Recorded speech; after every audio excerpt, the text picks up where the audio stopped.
आपला हॉटेल व्यवसाय चालण्यासाठी मी आवाज उठवला की प्रसादालय बंद कर.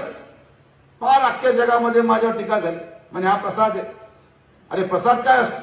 प्रसाद घुगरी लापशी असते. हा कुठला प्रसाद? ज्याच्यामध्ये पोळी पण आहे, भात पण आहे, मिठाई पण आहे, वरण पण आहे, डाळ पण आहे. हे जेवण झालं, हा प्रसाद नाहीये. आणि या ठिकाणी लोकांनी येऊन, साई भक्तांनी येऊन प्रसाद घ्यावा, आमचा विरोध नाही. पण रात्री दारू पिऊन लोक प्रसाद खायला जायचे. इथं सगळे जे जेवढे साई भक्त म्हणून फिरत होते ते साई भक्तच नव्हते, भिकारी, गुन्हेगार.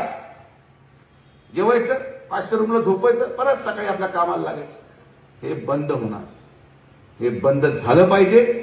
मी आवाज उठवल्यानंतर टीका झाली, पण मला विश्वास होता की शिर्डी माझ्या पाठीमागे उभी आहे. आणि जेव्हा ते मर्डर झाले तेव्हा लोक म्हणते नाही हो तुझे विखे खरं बोलतो. ब्रेक दर्शन आपण चालू केलं, नाही तर सकाळी येऊन माणूस लगेच 1 तासात परत घरी. लोक थांबले पाहिजेत. मी तुम्हाला शब्द देतो, जसं ब्रेक दर्शन आपण चालू केलं, जसं तिरुपतीमध्ये आपण केल्यानंतर आपल्याला 1 दिवस अगोदर जावं लागतं. कोणी सांगावं की तिरुपतीला जे लोक गेलेत की आपल्याला 1 दिवस अगोदर जावं लागत नाही?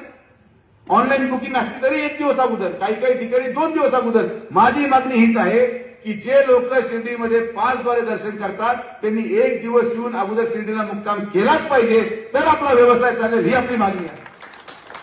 साई भक्तांच्या विरोधात आपण नाही आहोत, पण आपलं जेवण, आपलं उपजीविका हे कोण चालवणार?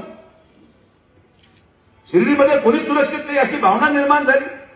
आपण ती भावना मोडून काढली आणि शिर्डीचे हॉटेल चालले पाहिजे, व्यवसाय चालले पाहिजे, यासाठी आपण यापुढे काम करणार आहोत. आता